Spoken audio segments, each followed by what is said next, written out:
Hello, welcome to a long put off cooking with Al, I guess, or whatever. Al cooks food, whatever the hell this is going to be.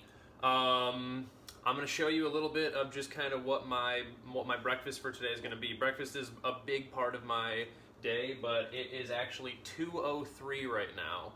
This morning what I did is I went for a run and I just did grass-fed butter and heavy cream, organic heavy cream in my coffee, and that was all I did for the entire morning. I got up at 8 o'clock, went for a run till about 9, and then, so that's all I had. Okay, I'm gonna try to make this quick and stay to the point. This one's probably only gonna go on Instagram here. So, let's talk about what I'm gonna be using here. First off, I have some greens that I clipped from my garden outside. I'm going to use those, and one of the main things I'm going to do with those now, because those are going to be what I put on raw at the end. So this is going to be my raw greens. It's a little bit of like kale in there.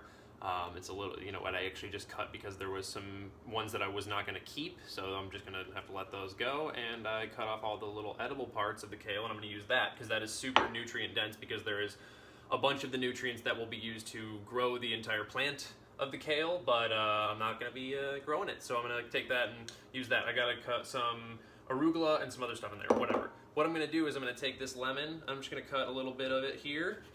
I guess it really doesn't matter how much you cut of it. I only need a tiny bit. I'm going to just put a little bit of lemon on that because that's just going to help cut down, especially with the kale and even some of the arugula. It's really, I could smell the arugula as I was cutting it. I've never grown arugula before. It's pretty strong, and arugula is good, but it's pretty strong and has a quite distinct flavor. So when you add some lemon, some citrus to your greens, it does a great job of helping them just kind of calm down a little bit and be a little more fresh and refreshing instead of kind of dark and bitter. So adding citrus to greens, always highly recommended. I just added a very, very liberal amount. I mean, we are in Portland here. Jokes. Okay, so I'm just gonna kind of move that around here, make sure everything gets nice and distributed, and it's nice to have a little extra because then you can kind of, if it pools up at all on the bottom, you can use that to help distribute it. Okay, so I don't want to spend too much time doing that. That's going to sit while I have a few other things going. I'm also going to add some Himalayan sea salt, this pink Himalayan sea salt. I get this at Trader Joe's and have got it there long before I was with the company. It's about $2, I think, for this entire grinder. You can find it for way more expensive prices at pretty much everywhere else. So yeah, that's up to you. So I'm just gonna add a little bit of salt and pepper to that, and then again, just move it around. You know. So yeah, we're gonna be using that. Another thing that we're gonna be using is these potatoes down here that I've already cut up. Just some red potatoes from Trader Joe's, organic red potatoes. They're smaller. I like them smaller because I like them diced up, cubed up, real small, so that they cook quicker on my cast iron skillet, which is now currently warming up. Okay, the other thing that we are going to use here is going to be a little bit of this broccoli slaw. I use this for like everything. I think it's about $2, something like that with all this. This gives you like kind of like a shoestringy effect. So I'm going to throw this in way later after the potatoes. The potatoes are going to cook the longest. I'm going to add bacon to those potatoes, and then I'm going to add these as well, and then another thing for that shoestringy effect, another thing I'm going to add, voila, we just got this at Trader Joe's. I'm really happy that we just got this product. So yeah, organic green kale, cut and washed, and just ready for use. It's good stuff. There's another interesting part about this, organic since 1997. So that means they haven't used any of the pesticides that we don't want them to be using since 1997. So that soil has been just kind of allowed to grow and fertilize in its own proper manner without these chemical pesticides on it since 1997. So you've got that biome going on that soil, which is great, which is another part of my raised bed gardens out there. I'm very concerned with the biome of my garden because that's going to be the thing that turns into the biome of my body and my life. That's a whole other conversation. So that's going to be what I'm using. Kerrygold butter, obviously. The biggest component, honestly, for a great source of fat, protein, and cholesterol, which we do need because dietary cholesterol is not bad for you. It's a whole other video that I'm working on right now. Pasture-raised eggs by Vital Farms. Vital Farms, I've never found an egg as consistently good as these, and for the price, you can get them for $5 to $6 some places $7, but for the amount of protein that you're getting and what you would pay for if it were a cut of meat and something like that, the amount of nutrition available in high quality eggs for about $6 for this carton, which you can eat 2, 3, even 4 at a time. You get 4, 5, even 6 servings out of this for your, for a meal. That is an incredibly value effective way to eat good food. Vital Farms, no sponsorship. I wish, please send me stuff. That'd be fantastic. That stuff is amazing, so please use it.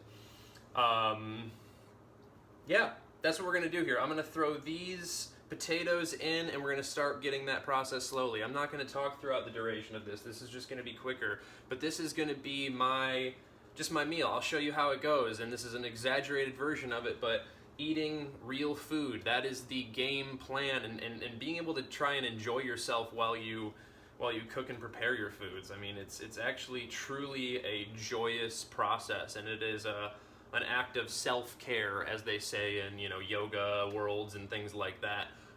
Exercising, anything you do that is an act of bettering yourself, that is maybe not just fully fun for the sake of that momentary pleasure, but is a greater overall joy that you can create for your time here on this planet with better habits and routines and the way you take care of yourself and put energy and effort into the things that create a better human being for this planet, which is maybe the way we change the world. I don't know, you tell me.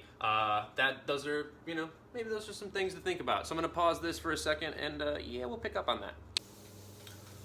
Okay, so let me show you what's going on here. I buy this from Trader Joe's. It's uncured bacon bits and ends. I don't know if you can see that or if it's getting way too glared in there, but it comes in a package that's like a square about this size, and it's like deep, and it's full of like thick, fatty pieces of bacon, and I like that.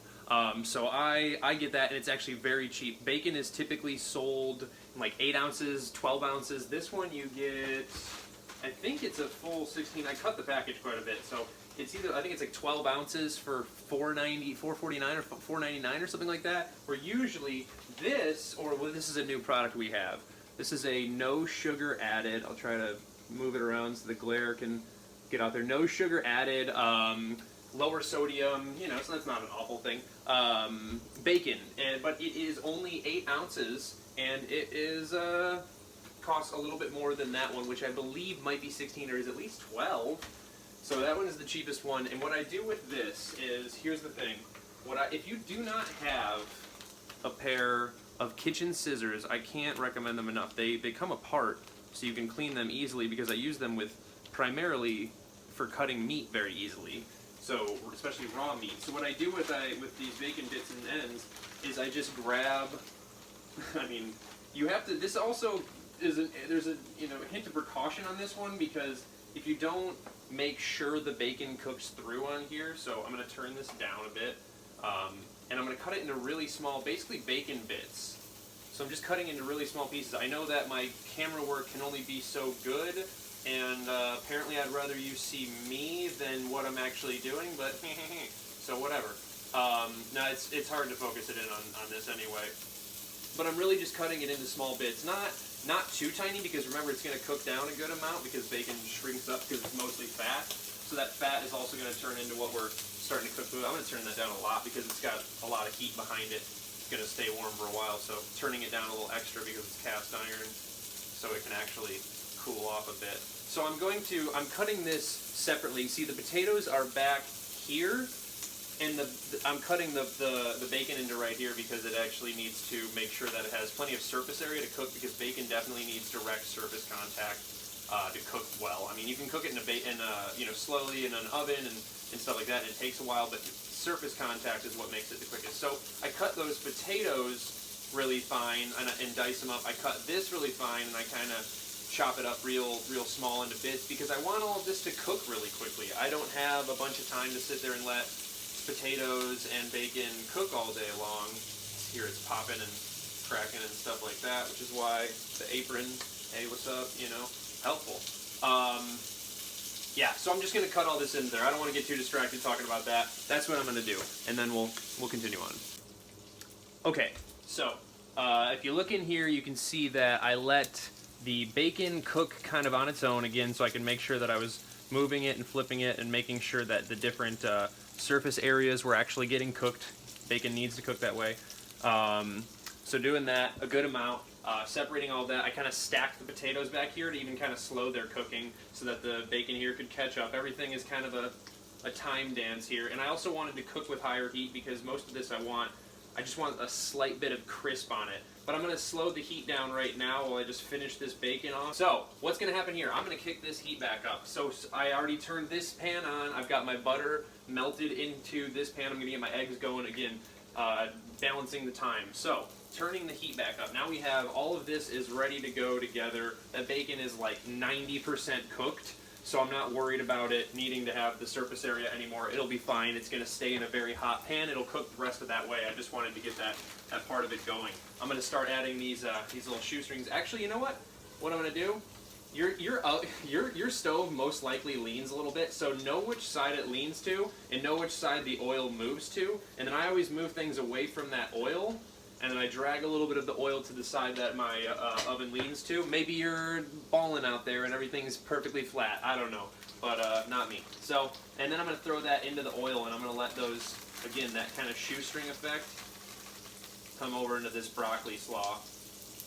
And that's going to cook down, and it's also just, it's good. So I'm adding nutrients to my food. I'm going to consume those nutrients. Those are going to cook down.